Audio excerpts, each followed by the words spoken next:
A faxineira negra de 30 anos interrompeu a reunião executiva sussurrando: Senhor Ricardo, o movimento que o senhor acabou de fazer no tabuleiro virtual foi um erro.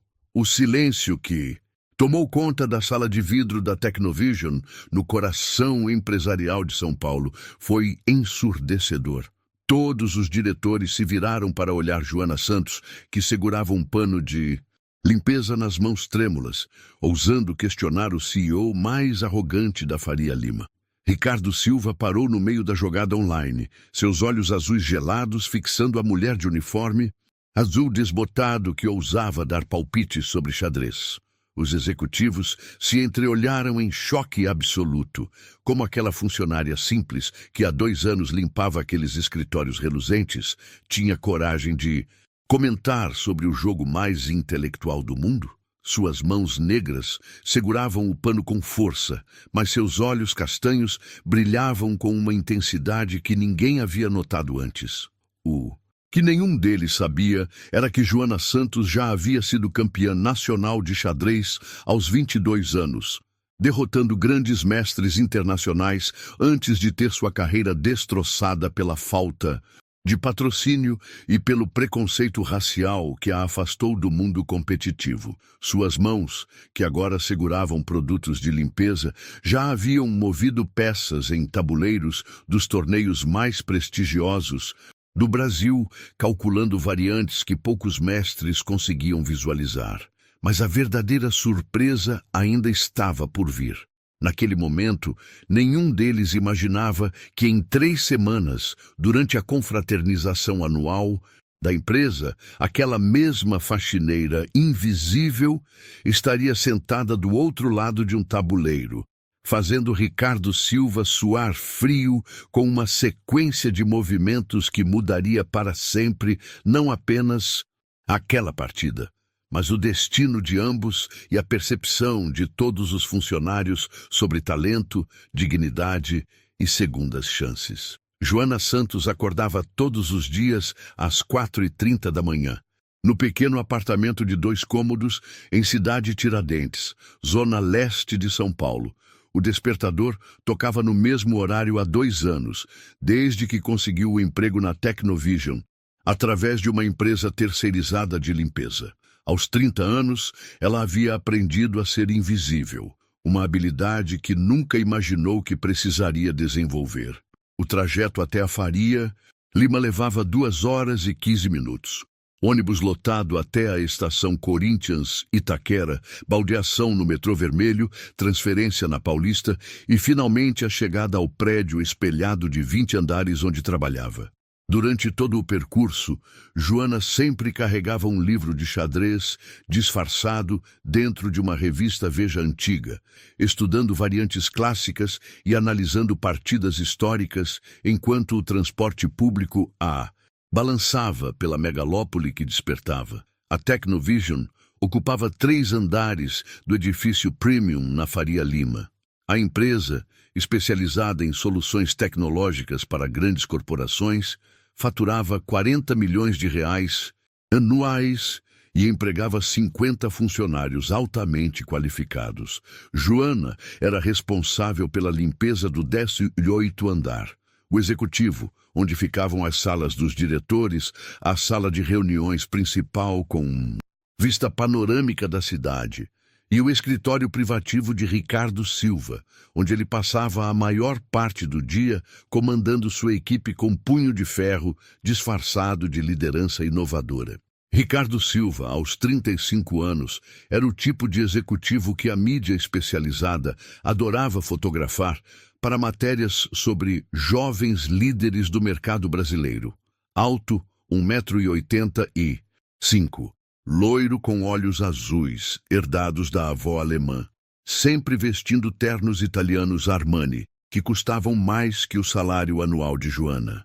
Formado em administração de empresas pela Fundação Getúlio Vargas e com MBA em gestão estratégica por Stanford, ele havia herdado a empresa do pai aos 28 anos e a transformado em uma das mais lucrativas do setor.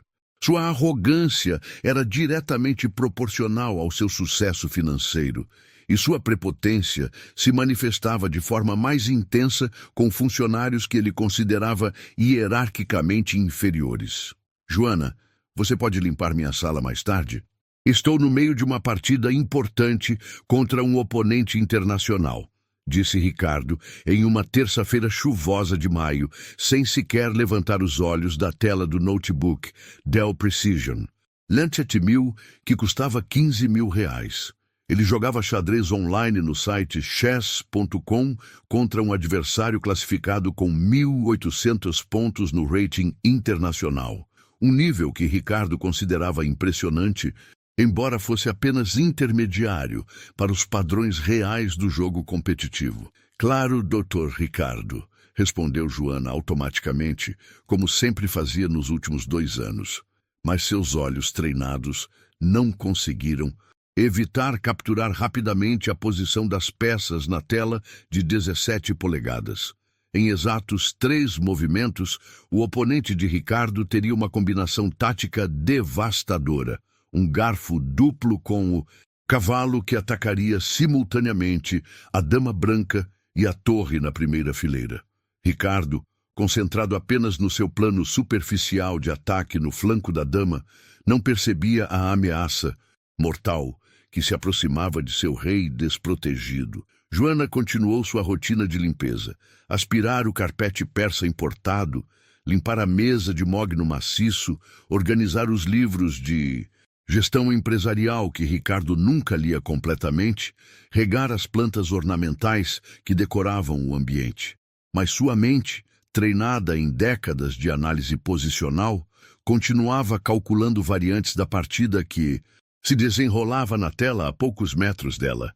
15 minutos depois, Joana ouviu um palavrão alto e claro vindo do escritório. Porra, que jogada ridícula!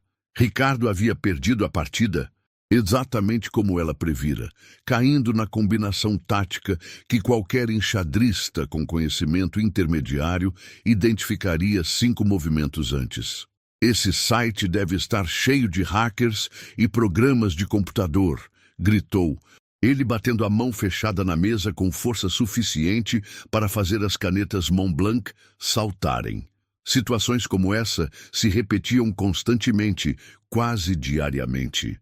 Joana observava as partidas de Ricardo através do reflexo das janelas de vidro, enquanto limpava os móveis, e identificava erros táticos elementares que qualquer jogador com conhecimento básico de abertura e meio-jogo reconheceria imediatamente.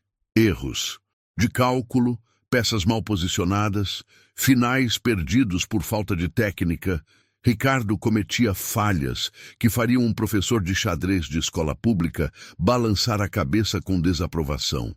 Mas ela permanecia em silêncio absoluto, invisível como um fantasma, executando seu trabalho mecânico enquanto sua mente privilegiada analisava automaticamente variantes complexas que Ricardo jamais conseguiria compreender, mesmo se tivesse uma década para estudá-las.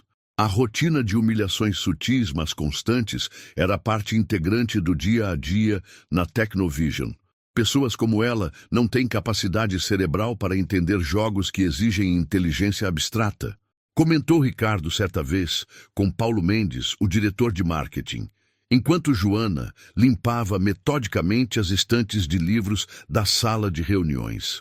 É realmente impressionante como algumas pessoas nascem sem essa fagulha da genialidade que separa os líderes dos liderados. Paulo Mendes, um homem de 45 anos, formado em publicidade e propaganda pela ESPM, que sempre tratava Joana com uma educação básica e superficial, apenas concordou com um aceno de cabeça diplomático. Ele havia aprendido, nos 7 anos trabalhando para Ricardo, que contradizer o chefe em questões que ele considerava filosoficamente importantes era uma forma eficiente de prejudicar a própria carreira. Você tem razão, Ricardo. É uma questão de capacidade cognitiva natural. Joana sentiu as palavras atingirem como facadas. geladas no peito, perfurando anos de dignidade cuidadosamente reconstruída após a destruição de seus sonhos. Mas manteve a expressão neutra, o rosto impassível que havia aperfeiçoado durante 2 anos de invisibilidade forçada. Suas mãos continuaram o movimento mecânico e preciso de limpar, para trás, para frente, para trás, para frente, enquanto sua mente brilhante calculava automaticamente uma variante complexa da defesa siciliana, sistema Najdorf, que havia estudado na noite anterior até as 2 da manhã, analisando uma partida clássica entre Garry Kasparov e Anatoly Karpov. Durante os intervalos para almoço, Joanna costumava se refugiar no refeitório dos funcionários terceirizados, localizado no subsolo do prédio, longe dos olhos e da atenção dos executivos. Ali, ela encontrava outros trabalhadores invisíveis como ela. Dona Rosa, de 55 anos, que limpava os banheiros de todos os andares e criara sozinha 3 filhos trabalhando como diarista. João Silva, de 28 anos, office boy que sonhava em cursar direito no período noturno assim que conseguisse juntar dinheiro suficiente para as mensalidades.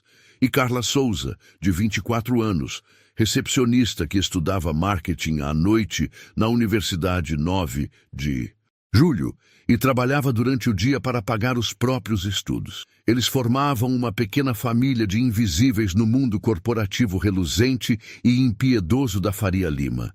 Você é sempre muito quieta, Joana, observou Carla durante um almoço de quinta-feira, mastigando um sanduíche de presunto que havia trazido de casa. Sempre carregando esses livros estranhos, sempre pensativa. O que você tanto lê que te deixa tão concentrada? O coração de Joana disparou quando Carla se inclinou para tentar ver melhor a capa do livro que ela segurava.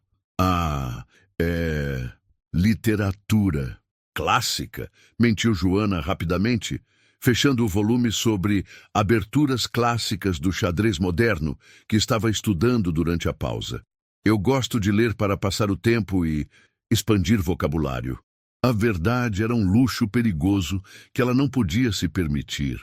Como explicar para aquelas pessoas simples e trabalhadoras que ela já havia derrotado grandes mestres internacionais em torneios oficiais? Como contar que aos 22 anos foi a primeira mulher negra a conquistar o título prestigioso de mestre nacional de xadrez no Brasil, derrotando adversários que hoje ganhavam fortunas, dando aulas particulares para filhos de empresários? Como revelar que abandonou o mundo competitivo não por falta de talento ou dedicação, mas por falta de patrocínio, apoio financeiro e pelo cansaço devastador de ouvir comentários racistas disfarçados de análises técnicas objetivas sobre seu estilo de jogo supostamente agressivo demais para uma representante feminina do país?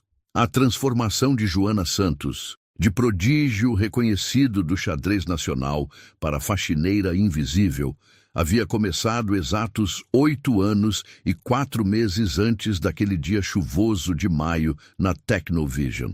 A mudança radical sua vida começou a se desenhar em flashbacks dolorosos que a assombravam sempre que ela via Ricardo movendo peças no tabuleiro virtual, cometendo erros que ela poderia corrigir de olhos fechados. 8 anos antes, Joana era conhecida no meio enxadrístico brasileiro como a Dama Negra do Xadrez Nacional, apelido carinhoso dado pela imprensa especializada quando ela conquistou seu primeiro torneio adulto, aos 18 anos, derrotando o então campeão estadual Marcos Oliveira numa partida que se tornou lendária nos clubes de São Paulo. A vitória foi conquistada com uma sequência brilhante de 23 movimentos que incluía um sacrifício duplo de torres e um final de damas que deixou os comentaristas sem palavras. Criada pela avó materna, Dona Mercedes Santos, numa casa pequena, mas sempre limpa de um conjunto habitacional de Sapopemba, zona leste de São Paulo, Joana havia aprendido a jogar xadrez aos 7 anos com seu Antônio Ferreira, um aposentado da metalúrgica que montava um tabuleiro improvisado na Praça da Matriz todas as tardes de sol, ensinando o jogo para qualquer criança que demonstrasse interesse. Essa menina tem o dom divino para enxergar jogadas, costumava dizer o velho Antônio, observando admirado como Joana visualizava combinações táticas, 3 e 4 movimentos à frente, com uma naturalidade que impressionava até jogadores experientes. Nunca vi uma criança calcular variantes complexas com essa facilidade e precisão.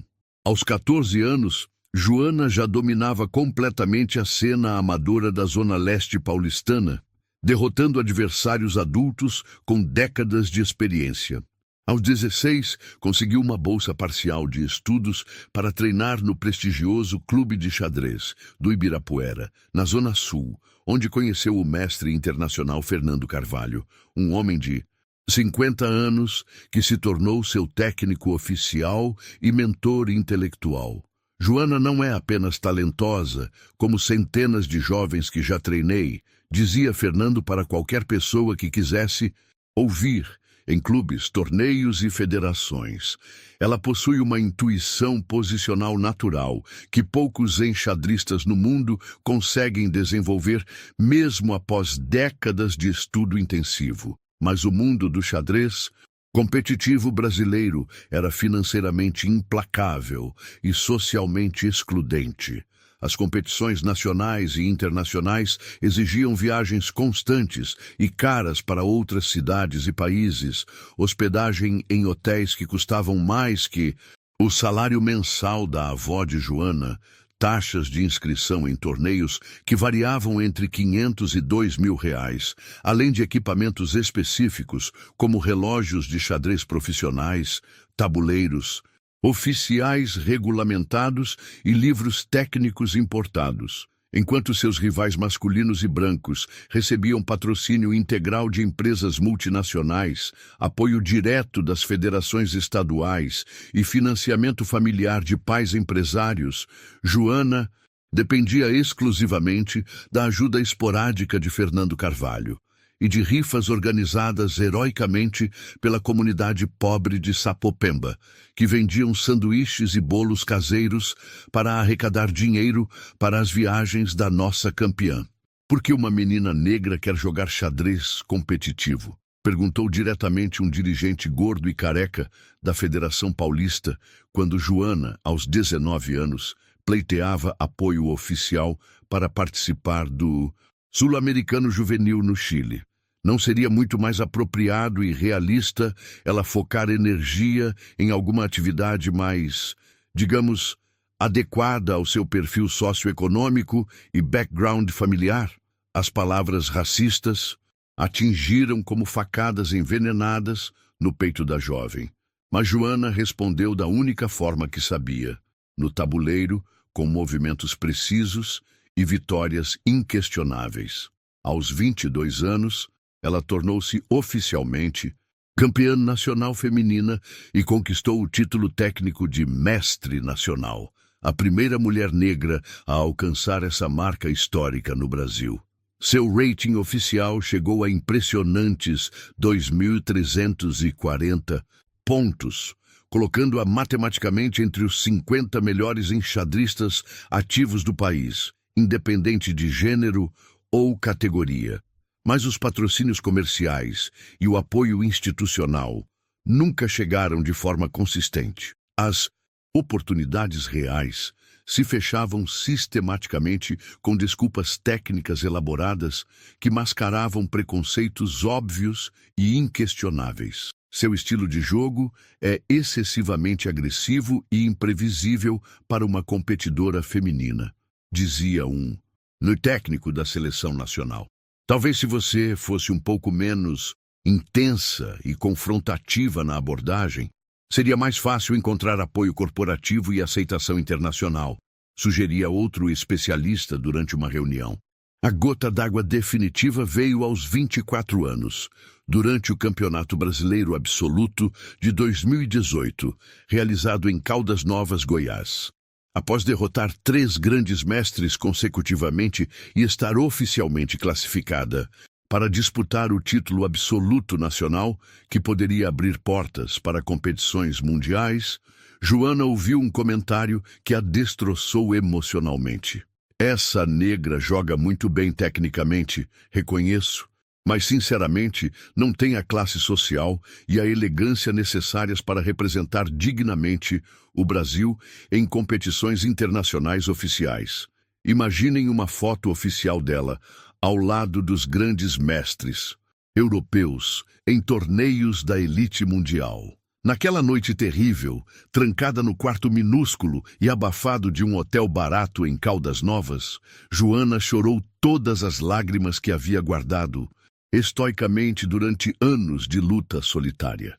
O mundo pareceu parar por alguns segundos eternos quando ela tomou a decisão mais difícil e dolorosa de sua vida: abandonar definitivamente o xadrez competitivo e buscar uma forma normal de sobrevivência.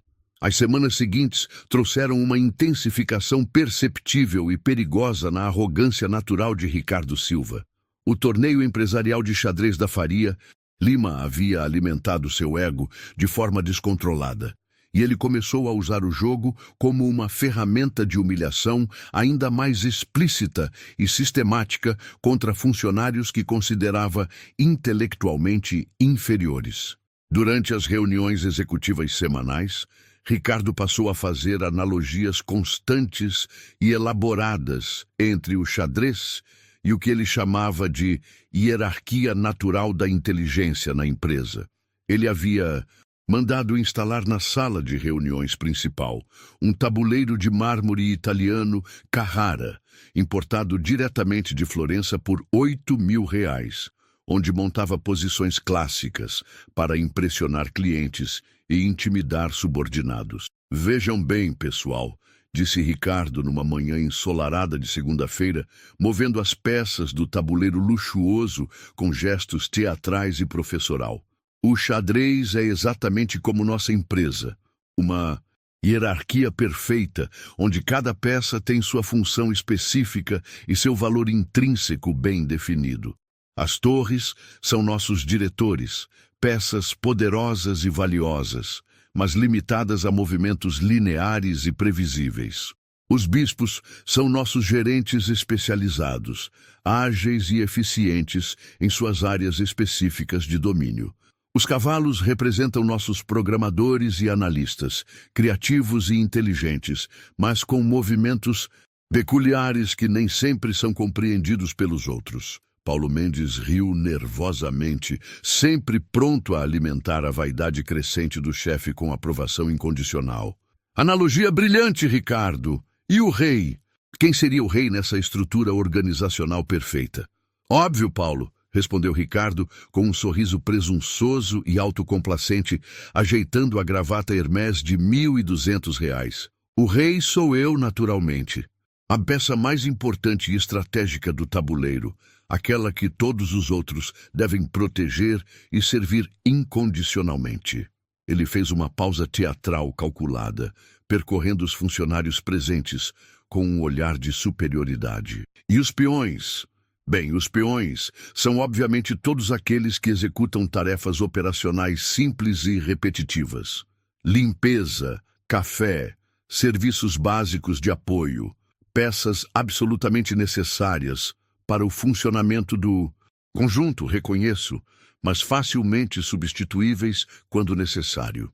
Joana estava limpando meticulosamente a mesa de apoio de vidro quando ouviu o comentário cruel e direto.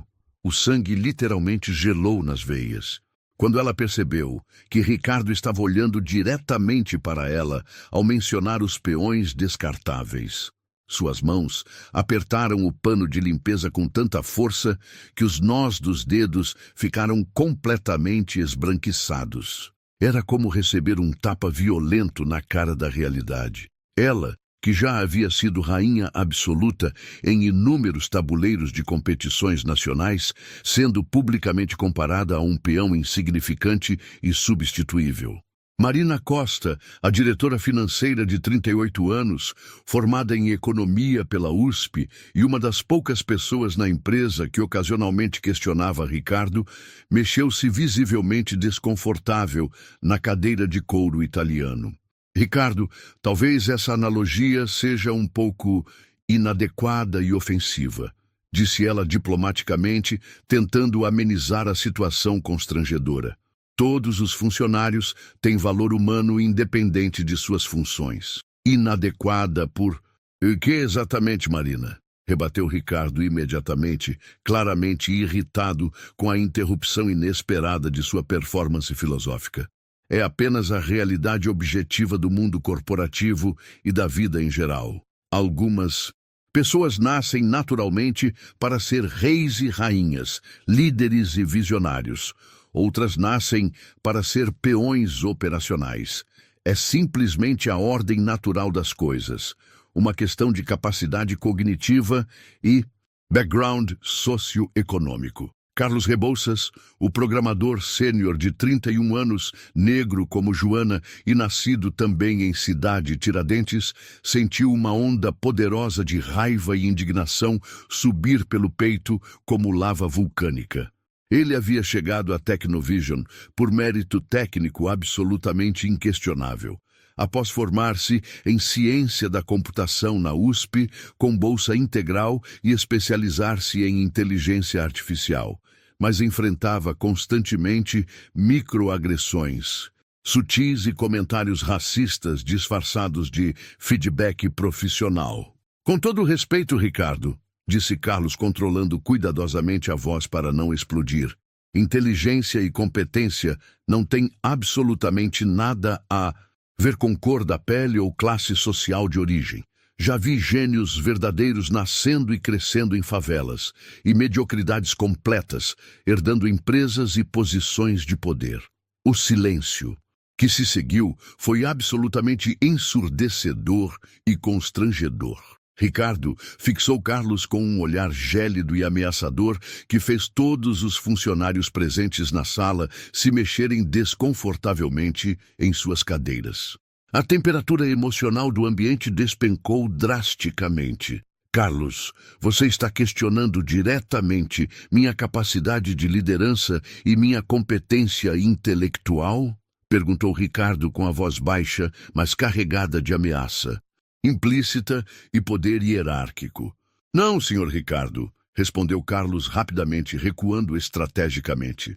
Ele tinha uma esposa e 2 filhos pequenos para sustentar e precisava desesperadamente daquele emprego bem remunerado. Apenas fazendo um comentário geral sobre diversidade de talentos na sociedade brasileira. Que interessante essa sua observação sociológica, Carlos, disse Ricardo sarcasticamente, levantando-se da cadeira e caminhando lentamente até a janela, panorâmica com vista para a Faria Lima. Já que estamos falando de talentos ocultos e capacidades intelectuais, que tal demonstrarmos isso na prática real? Que tal organizarmos um pequeno torneio interno de xadrez? Quero ver se alguém aqui tem coragem suficiente para me desafiar diretamente no tabuleiro e provar sua superioridade intelectual. A proposta caiu como uma bomba nuclear na sala de reuniões. Os funcionários se entreolharam nervosos e apreensivos. Ninguém ali acreditava sinceramente ser páreo para Ricardo no xadrez. Pelo menos era o que todos pensavam, baseados em sua autoconfiança constante e suas vitórias online, que ele sempre comentava. Desafiá-lo seria potencialmente um suicídio profissional se perdessem de forma humilhante, e derrotá-lo seria provavelmente ainda pior para suas carreiras futuras na empresa. Ah, que pena mesmo, continuou Ricardo com falsa decepção, percebendo a hesitação geral e o medo palpável no ar. Parece que realmente não temos nenhum talento oculto genuíno por aqui. Nenhum gênio disfarçado esperando sua oportunidade de brilhar. Como eu já suspeitava e sempre afirmei, inteligência real e estratégica é mesmo um privilégio natural de poucos escolhidos. Joana sentiu cada palavra como uma lâmina afiada, cortando sistematicamente sua dignidade acumulada ao longo de anos. Suas mãos tremeram imperceptivelmente enquanto ela continuava limpando mecanicamente, completamente invisível para todos na sala, apesar de estar a poucos metros de distância. A voz saiu mais rouca e engasgada que ela pretendia quando sussurrou baixinho para si mesma. Se você soubesse com quem está falando...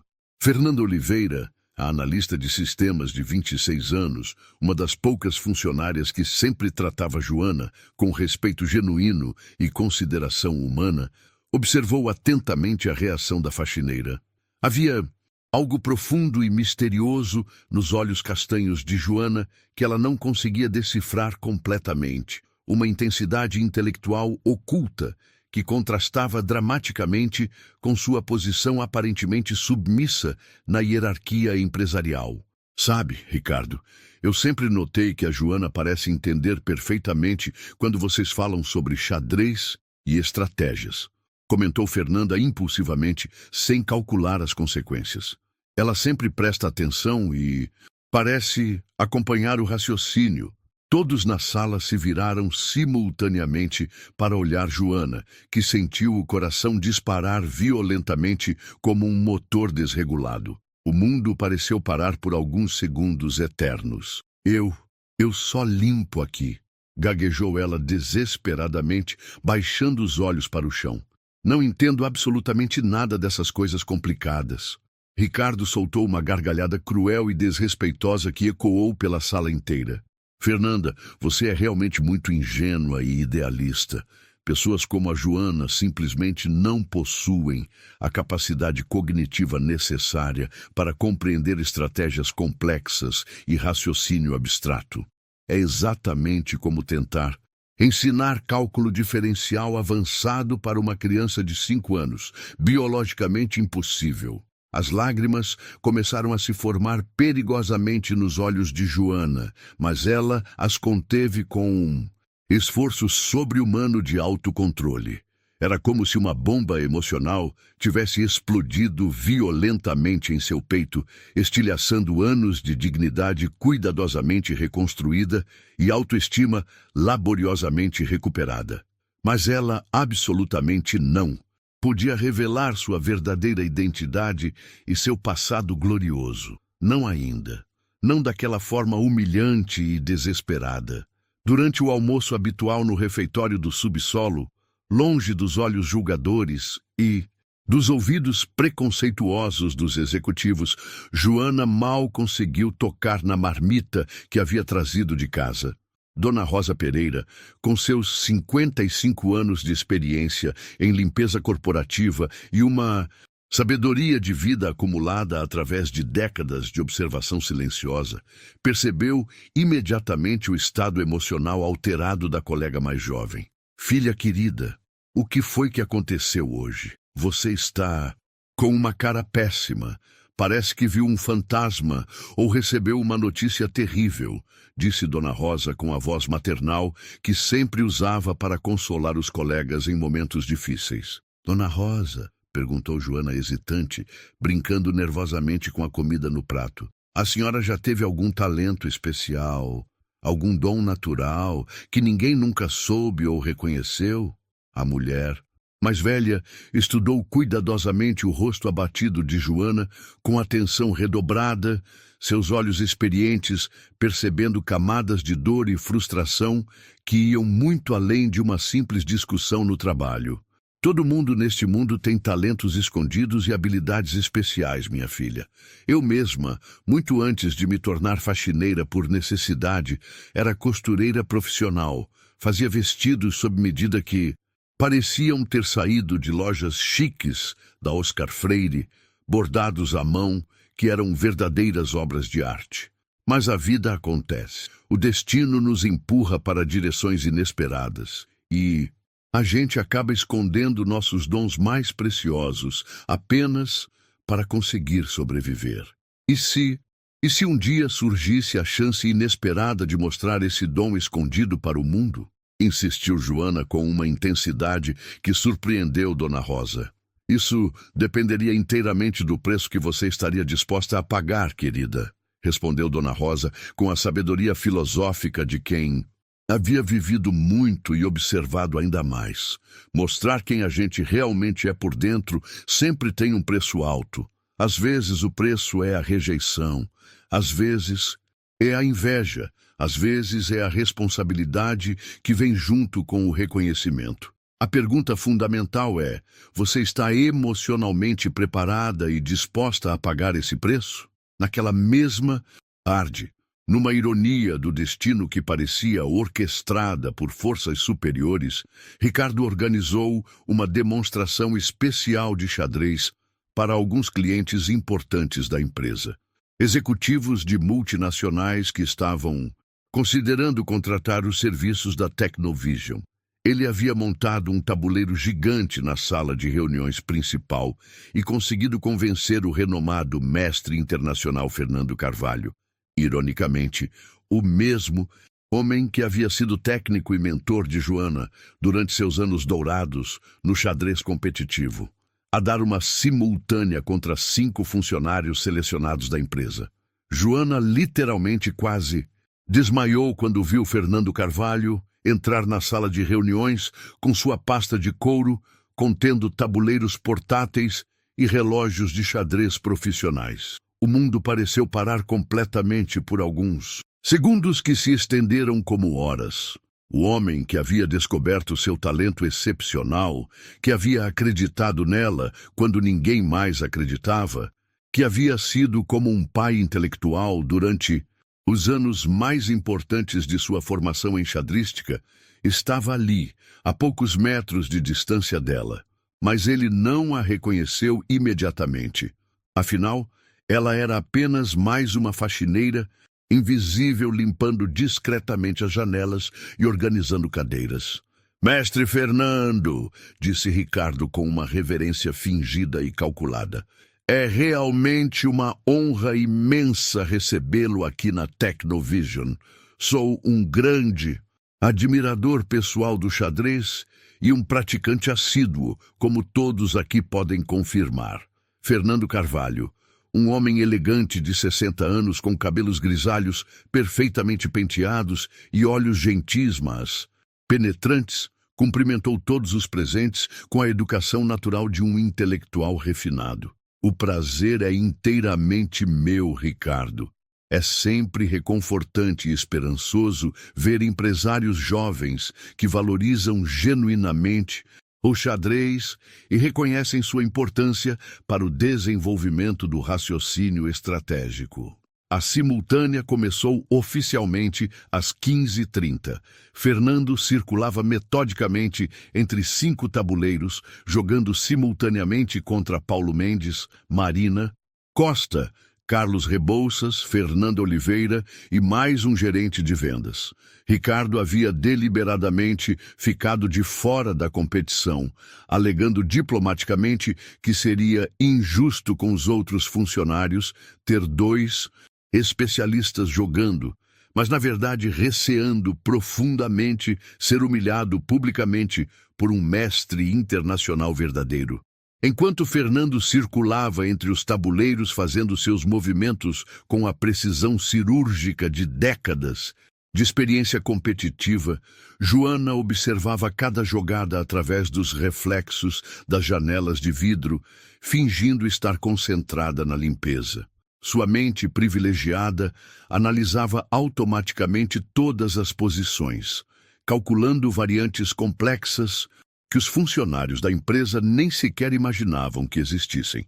Era como assistir a 5 partidas de xadrez simultaneamente em câmera lenta, percebendo erros táticos elementares e oportunidades perdidas que saltavam aos seus olhos treinados. Interessante abordagem posicional, murmurou Fernando pensativo, parando por alguns segundos extras no tabuleiro de Carlos.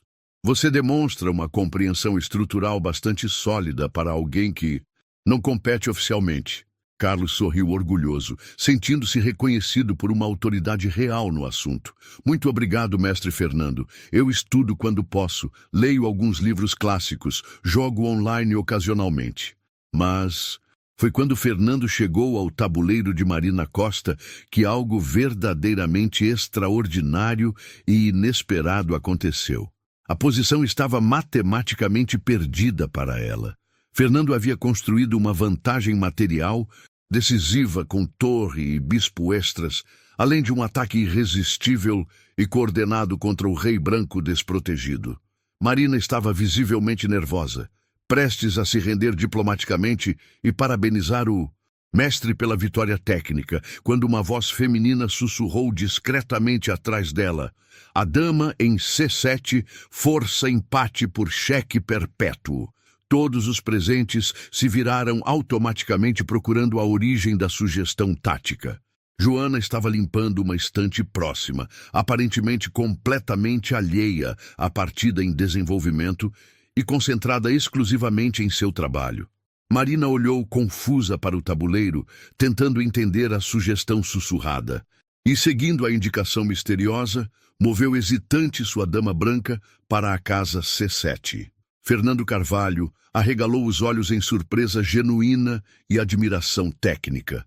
A jogada era absolutamente brilhante, um recurso tático sofisticado que forçava uma sequência inevitável de cheques perpétuos, resultando em empate honroso numa posição que estava completamente perdida, apenas um movimento antes. Era o tipo de recurso defensivo que apenas enxadristas muito experientes e tecnicamente preparados conseguiriam visualizar sob pressão. "Quem sugeriu essa jogada extraordinária?" perguntou Fernando diretamente, olhando atentamente ao redor da sala com curiosidade científica genuína. "Eu mesma consegui ver a combinação", mentiu Marina rapidamente e diplomaticamente, percebendo instintivamente que Joana não queria ser exposta publicamente naquele momento. Foi intuição e sorte, mas Fernando não era uma pessoa facilmente enganada. Seus olhos experientes e treinados percorreram metodicamente a sala e pousaram em Joana, que fingiu estar completamente absorta na limpeza de uma estante de livros. Havia algo profundamente familiar naquela mulher, algo que ele não conseguia identificar completamente, mas que despertava memórias distantes. Ricardo ficou visivelmente irritado com o empate inesperado de Marina contra o mestre internacional. "Pura sorte de iniciante", resmungou ele alto o suficiente para todos ouvirem. Em situações reais de pressão competitiva, esse tipo de jogada desesperada nunca apareceria naturalmente. "Pelo contrário, Ricardo", disse. Fernando pensativo, continuando a olhar discretamente na direção de Joana. "Foi uma das jogadas mais elegantes e tecnicamente perfeitas que vi em muitos anos de carreira. Requer uma visão tática, extremamente apurada e conhecimento profundo de finais clássicos." Ele fez uma pausa calculada. Esse tipo de recurso só aparece na mente de alguém com formação sólida em xadrez competitivo. A simultânea terminou com Fernando vencendo facilmente 4 das 5 partidas e empatando apenas com Marina graças à sugestão misteriosa. Depois da despedida cordial dos clientes impressionados, Ricardo aproveitou a atmosfera positiva para se exibir ainda mais e fazer seu anúncio mais audacioso até então. "Bem, pessoal", disse ele com o peito inflado de orgulho, "já que tivemos hoje essa magnífica demonstração de xadrez de altíssimo nível internacional, que tal marcarmos nossa confraternização anual da empresa para a próxima sexta-feira? E tenho uma proposta realmente interessante para tornar o evento inesquecível. Vou trazer meu tabuleiro pessoal de competição e desafiar qualquer um de vocês para uma partida oficial.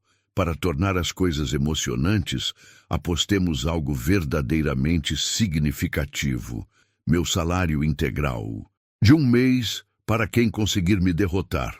O silêncio foi absolutamente total e constrangedor. Era uma proposta simultaneamente absurda e cruel. Ricardo estava basicamente declarando publicamente que demitiria qualquer funcionário corajoso o suficiente para desafiá-lo e tolo o suficiente para perder. "Ah, não, não", continuou Ricardo, com um sorriso sádico e calculado, percebendo o desconforto geral. Esqueci completamente que vocês podem não ter confiança suficiente nas próprias habilidades intelectuais. Que tal uma aposta mais simples e generosa, então? Meu salário mensal completo, R$ 45.000, para quem conseguir me vencer no xadrez. Sem contrapartida alguma da parte do desafiante. Pura generosidade empresarial da minha parte. Era uma armadilha óbvia e humilhante. Ninguém ali acreditava sinceramente ter chances reais contra Ricardo, e ele sabia disso perfeitamente. Era apenas mais uma forma sofisticada de humilhar psicologicamente os funcionários, provando sua suposta superioridade intelectual incontestável.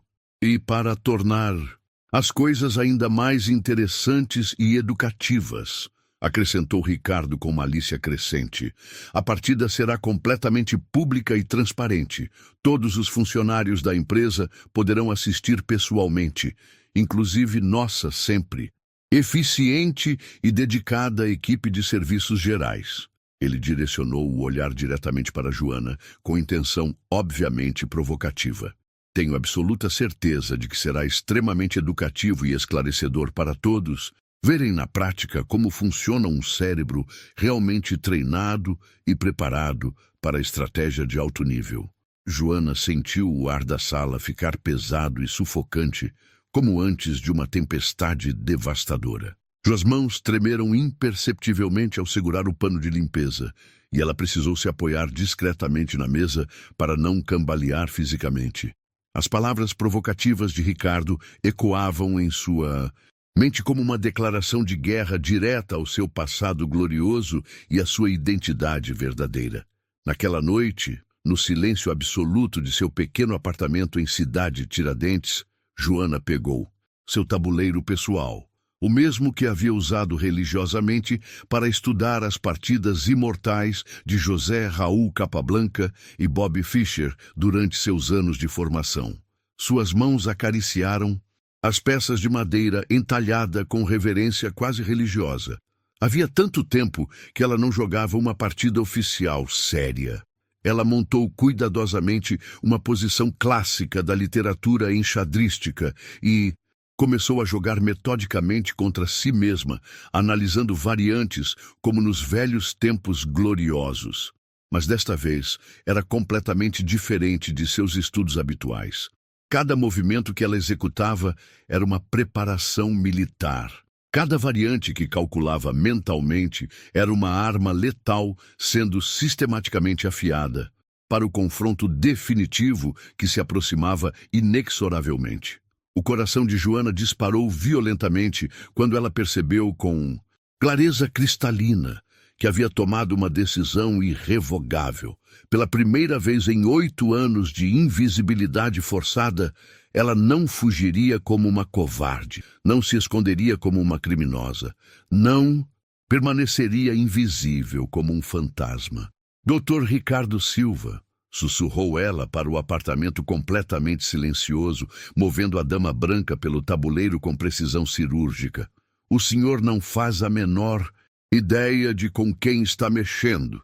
A sexta-feira da confraternização amanheceu com uma energia elétrica e palpável, percorrendo todos os corredores da Technovision. Funcionários chegaram mais cedo que o habitual, sussurrando animadamente nos elevadores e corredores sobre o confronto épico que aconteceria durante o evento. A notícia do desafio público havia se espalhado de forma viral, tanto dentro quanto fora da empresa, e alguns ex-colegas de Joana do mundo do xadrez competitivo conseguiram autorização especial para assistir ao que os jornais especializados já chamavam de o retorno misterioso da Dama Negra. Ricardo Silva chegou visivelmente pálido e tenso, suando frio, apesar do ar-condicionado, tentando desesperadamente manter sua pose habitual de confiança arrogante, mas seus olhos azuis traíam o pânico interior, que crescia como um tumor. Ele havia passado a madrugada inteira acordado, estudando freneticamente partidas de xadrez online, tentando absorver em algumas horas desesperadas o conhecimento que Joana havia refinado e aperfeiçoado durante décadas de dedicação. Bom dia, Dr. Ricardo, cumprimentou Joana quando ele passou pelo corredor onde ela organizava cadeiras para o evento.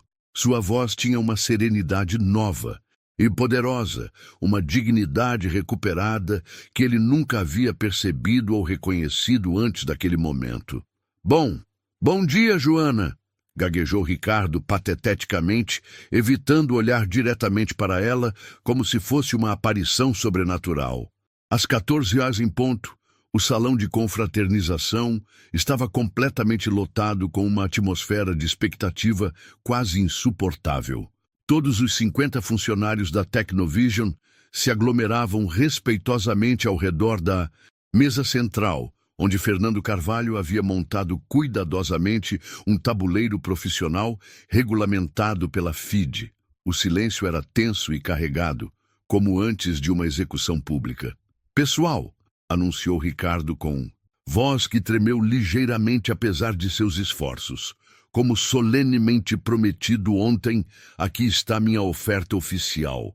Meu salário mensal integral para qualquer pessoa corajosa o suficiente para me derrotar. No xadrez, ele fez uma pausa teatral. Algum voluntário suficientemente confiante em suas habilidades? O silêncio se estendeu por longos segundos que pareceram eternidade. Então, do fundo da sala, uma voz clara, firme e absolutamente determinada ecoou. Eu aceito formalmente o desafio. Joana Santos caminhou lenta e majestosamente entre os funcionários, que se afastaram respeitosa e automaticamente para abrir caminho, como o mar vermelho se abrindo para Moisés. Ela não usava mais o uniforme azul desbotado de faxineira. Havia trocado por uma blusa branca simples, mas elegante, e uma calça preta social. Seus passos eram firmes e seguros, de alguém que caminhava de volta para casa após um exílio longo e doloroso.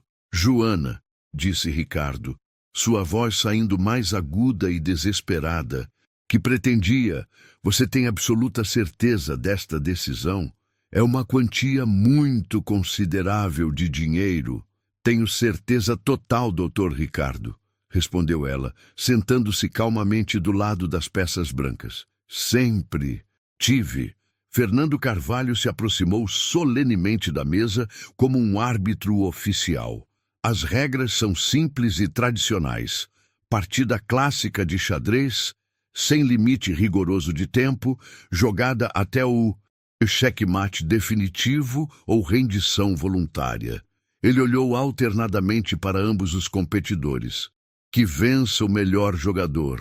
Ricardo se sentou do lado das peças pretas, suas mãos visivelmente trêmulas como folhas ao vento. O contraste visual era absolutamente gritante. Ele completamente nervoso e suando frio como um réu no tribunal. Ela serena e concentrada como um lago em manhã de calmaria absoluta. Joana, joga com as peças brancas e tem o direito de iniciar, anunciou Fernando oficialmente. Pode começar quando estiver pronta. O coração de todos os presentes disparou simultaneamente quando Joana estendeu a mão direita e com um movimento preciso, elegante e carregado de autoridade, avançou o peão do rei 2 casas. E4. Era um movimento aparentemente simples e clássico, mas executado com uma naturalidade e autoridade que fez o ar na sala ficar imediatamente pesado e elétrico. Depois de 8 anos de silêncio forçado e invisibilidade humilhante, a dama negra do xadrez brasileiro havia oficialmente retornado ao seu tabuleiro. Ricardo respondeu mecanicamente com E5, tentando imitar a simplicidade aparente da abertura de Joana, mas suas mãos tremiam tão perceptivelmente que a peça quase caiu quando ele a soltou. A partida prosseguiu por exatos 15 minutos, com movimentos relativamente normais e convencionais. Ricardo conseguiu desenvolver suas peças sem cometer erros grosseiros imediatos, e alguns funcionários começaram a suspirar discretamente, pensando que talvez a diferença de nível técnico não fosse tão dramática quanto Fernando havia sugerido. Mas o mestre internacional sabia muito melhor. Ele reconhecia perfeitamente o estilo inconfundível de Joana. Ela estava meticulosamente construindo uma posição sólida e harmoniosa, como uma cobra venenosa preparando pacientemente o bote mortal. Ela está apenas aquecendo os motores, sussurrou ele confidencialmente para Marina, que observava fascinada ao seu lado. Foi exatamente no 20º movimento que a verdadeira Joana Santos emergiu das sombras como uma fênix ressurgindo das cinzas. Ricardo havia deixado passar despercebida uma sutileza tática elementar. Um peão ligeiramente mal posicionado na casa F6 que criava uma fraqueza estrutural imperceptível para jogadores amadores. Para um enxadrista comum, era completamente invisível. Para uma mestre internacional com décadas de experiência, era uma oportunidade dourada, brilhando como um diamante. Joana moveu sua dama elegantemente para H5, e o silêncio na sala se intensificou dramaticamente. Ricardo olhou confuso para o tabuleiro, completamente perdido. O movimento parecia não fazer sentido lógico algum. A dama ficava aparentemente exposta e vulnerável a ataques. Por que diabos ela fez isso? Sussurrou Paulo nervosamente para Marina. Espere e observe, respondeu Marina, que havia aprendido a respeitar profundamente a profundidade calculista dos movimentos de Joana. Ricardo, não compreendendo absolutamente nada da ameaça tática oculta que se aproximava, continuou ingenuamente com seu plano superficial e moveu o bispo casualmente para D6. Foi exatamente nesse momento que Joana sorriu pela primeira vez durante toda a partida. Um sorriso misterioso que misturava tristeza pelas humilhações passadas e satisfação antecipada pela justiça poética que finalmente se aproximava. Cavalo toma. Ebestiu, anunciou ela com voz calmamente letal, executando um sacrifício espetacular de peça que fez Fernando Carvalho arregalar os olhos em pura admiração técnica. A sala literalmente explodiu em murmúrios, de espanto e incredulidade. Joana havia deliberadamente sacrificado seu cavalo por um simples peão, aparentemente perdendo material valioso de forma completamente gratuita. Ricardo, sem compreender nem remotamente a profundidade estratégica do sacrifício, capturou o cavalo imediatamente. Dama toma H7, continuou Joana implacavelmente, sua voz ganhando força e autoridade absoluta. E então todos na sala finalmente viram com clareza cristalina. O Rei Preto de Ricardo estava completamente nu e exposto, cercado por suas próprias peças, que agora funcionavam como uma prisão inescapável. A Dama Branca na casa H7, protegida harmoniosamente pelo Bispo em C4, criava ameaças táticas múltiplas e devastadoras, que Ricardo não conseguia parar simultaneamente nem em seus pesadelos mais desesperados. Meu Deus do céu! Sussurrou Carlos reverentemente. Ela sacrificou a peça para abrir completamente o ataque direto ao rei. Ricardo suou frio quando finalmente percebeu sua situação absolutamente desesperadora. Movesse o rei para qualquer casa disponível, as ameaças mortais de Joana apenas se multiplicariam exponencialmente. Era como tentar escapar de uma rede de aranha que se fechava inexoravelmente. Ele tentou desesperadamente F6, tentando bloquear algumas das linhas de ataque mais óbvias. Mas Joana respondeu instantaneamente com DXG6 Plais, forçando o Rei Preto a se mover para uma posição ainda mais vulnerável e exposta. Rei para F8, disse Ricardo com a voz completamente embargada, percebendo com horror crescente que cada movimento apenas piorava exponencialmente sua situação. Joana se levantou lenta e majestosamente da cadeira. Todos os olhos na sala se fixaram Nela, com reverência absoluta, enquanto ela estudava o tabuleiro, não por necessidade técnica, ela já havia calculado mentalmente todas as variantes possíveis até o mate, mas para saborear intensamente o momento que havia sonhado e visualizado durante 8 longos anos de humilhação. Dama para G7, anunciou ela finalmente com voz que ecoou pela sala como um julgamento divino. O silêncio que se seguiu foi absolutamente ensurdecedor. Ricardo olhou para o tabuleiro com crescente desespero e pânico.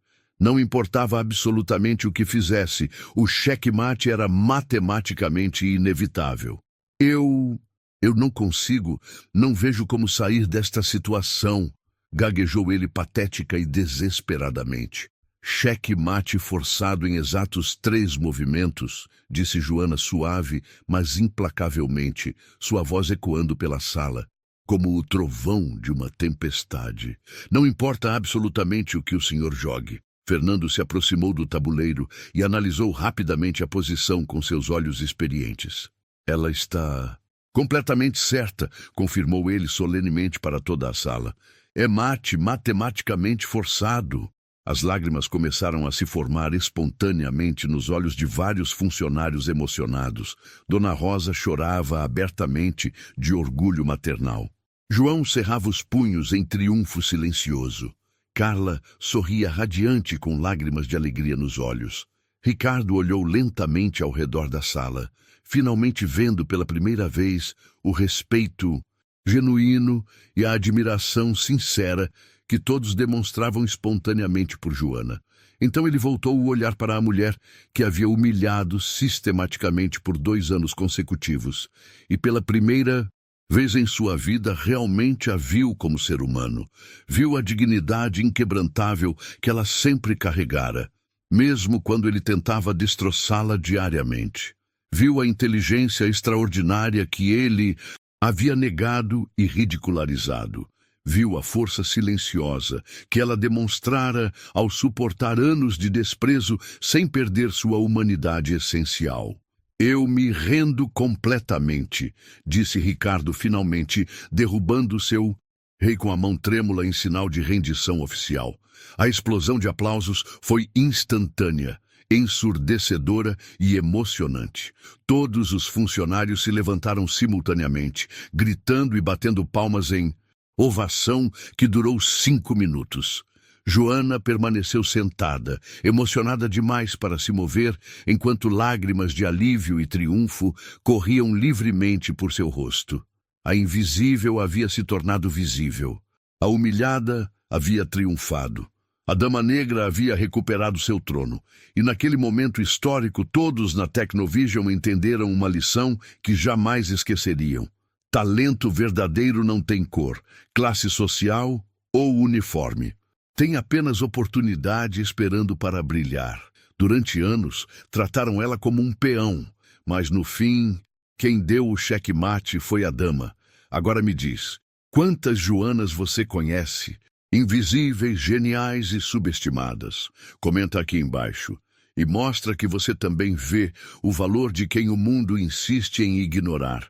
E se você acredita que talento não tem classe social, se inscreve no canal e ativa o sininho. Aqui, cada história é uma revanche contra a arrogância.